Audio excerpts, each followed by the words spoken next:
All right, here we are. Arrow, Season 8, Episode 7, entitled Purgatory.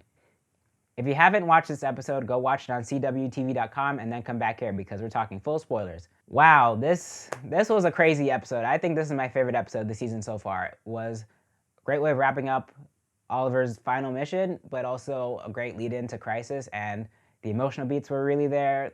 I was stressed. It was so suspenseful. The action was top notch. I mean, this was a really, really great episode. So let's get into it. The episode picks up where the last one left off, where everybody's on Leon U. The kids are there. Diggle is there. And Lila's there. They figure out that their mission now is to build this weapon using all of the stuff they got from their previous mission. So it did all lead to something. It all tied together. But we don't know what this weapon is. The only part that's missing is the plutonium, which Renee, Dinah, and Roy are bringing on a plane with them. And they're approaching Lian and something's coming at them, a missile. Bam, they get shot down. So really, immediately this stuff goes 0 to 100. This episode was just crazy. So now they're on a mission to find the crash plane, get the plutonium, get their 3 friends, save them. It turns out also that there's these energy waves that are coming out of the island, which were a result of the explosion from Season 5. This energy from the explosions that are from Season 5 that are now emitting from the island are also bringing people back from the dead. Specifically, these people from Season 1, which are Edward Fires from the island and Yao Fei. These 2 people from Season 1, the villain, and Oliver's first teacher. So this was a very special episode, very special callback to the beginning of Arrow. We see a lot of jokes about Oliver, how he feels about the island. Laurel's like, I don't like it here. I have bad memories about this place. And Oliver's like, yeah, it has that effect on people. There's a lot of great moments like that. But they do also sit in the emotional weight of it, of what this island means to the show, to Oliver, how much he's grown here, how much it's changed him. And that, I thought, was what's really powerful about this episode. There's also a lot of really suspenseful parts, like when they find the wreckage of the plane and Roy's arm is stuck under, it looked like a wheel, the wheels of the plane, and they have to amputate his arm. I did not see that coming, which does raise this question now: is Arrow changing the timeline? Because from what I remember in the future, Roy still had both his arms, and they didn't allude to him having a robotic arm or anything. So I don't know, has the timeline changed? Because we did remember in Legends, when they went to the future Star City, Oliver was missing an arm. But now that he's dying in the Crisis, does that mean Roy took his place in losing his arm? These questions are going to need to be answered, and I hope they're answered in Crisis, because The Flash does time travel one way, and now it looks like Arrow's kind of going in its own direction. So we're going to have to sort through that. But otherwise, crazy twist. There are also a lot of great individual moments between certain characters. There's Mia and William. William's trying to convince Mia not to go out after her father after he separates from the group to try and chase down these ghosts. And there's this really, really sweet moment where Mia's like, I finally get to have my father, and I'm not going to lose him now. But William's like, you can't just be living in this anger. You can't be sitting in this anger. You have to work with us. You might go out there and make it worse. And you just see them both really fighting to, like, make sense of what's about to happen with Oliver. Because, that's another thing, Oliver finally tells them that he's dying in Crisis, because they actually didn't know. Now, I would have thought they would have assumed that the Crisis would have been this moment where they lose their father, because he's obviously not there in their timeline. But I guess they just had to make it actually clear. And so Oliver does tell them, William and Mia, and it does hurt. You can see they're really shooken by it. And everybody's really just dealing with what's about to come. There's a lot of great moments, too, with Laurel, too. Laurel was killing it with the action scenes. I mean, dang. She really murked these guys. I mean, wow. And there's a lot of moments, too, where Laurel kind of gets Oliver to realize that Mia, this means so much to her, to try and protect Oliver, have time with him before he goes, after finding out that he is dying in this Crisis. So she's like, maybe you should deal with that so you don't leave this island with more regrets than when you were first here, which was a really great point. There's also Lila, Diggle, and Connor Hawke having a moment. Lila and Diggle are kind of clashing, because Diggle's like, you didn't tell me any about this. I thought we were supposed to have trust, no more secrets.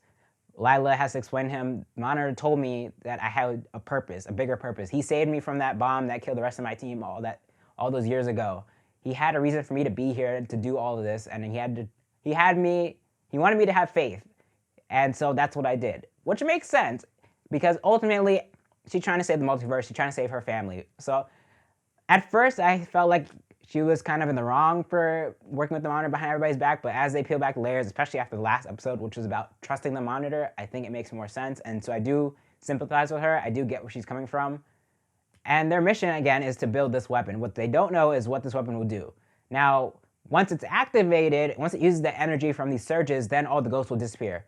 But there is this great final battle where everybody in Team Arrow, besides Roy and William and Lila, like the main people, pretty much, the action people, are all together and they have this really big fight.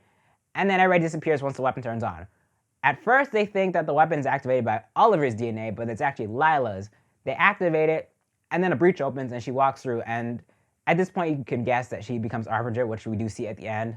Before that, Oliver and Mia also have a sweet moment where he says goodbye. He says how proud he is of her. And she also talks about what it was like having the Green Arrow as her father, how she actually spent more time being mad about it than actually being proud like she should have, because he sacrificed himself for her family.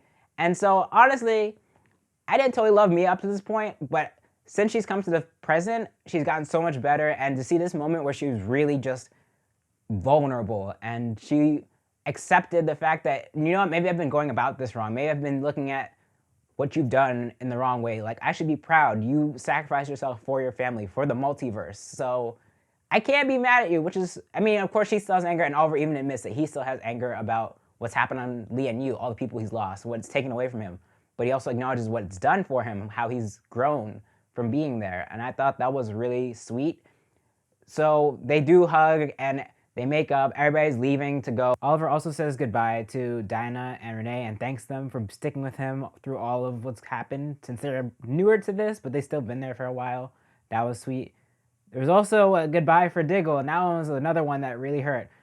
And of course, they've been through a lot together, and Diggle is still kind of dealing with losing Oliver and that he doesn't make it out of this crisis alive, which is hard because he's made it out of so many other tough situations.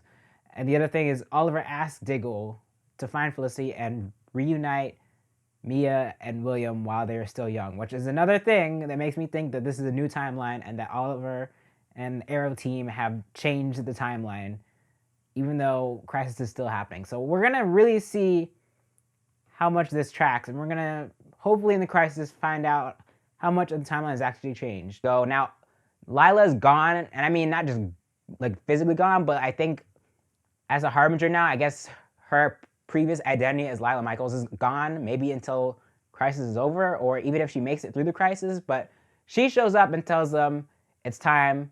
The Crisis has begun. You see the clouds turn red, just like it did in The Flash, and here we are.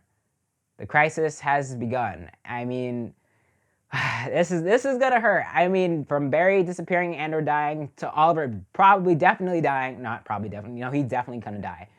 It's gonna hurt, and I am super excited to see where this all goes. Lila as Harbinger, Nash Wells turning into Pariah, Black Lightning's gonna be there, Kevin Conroy, multiple versions of Superman. I mean, this thing is gonna be insane. I am so excited. Are you excited for Crisis? Have you seen this episode of Arrow? What did you think? Let me know down in the comments. Also, don't forget to like this video, share it, and subscribe. Like I said in my Flash video, I'm probably going to do one video for parts 1 through 3 of Crisis, and then next year do another video for parts 4 and 5. So look out for those. Thanks for watching. I will see you in the next one.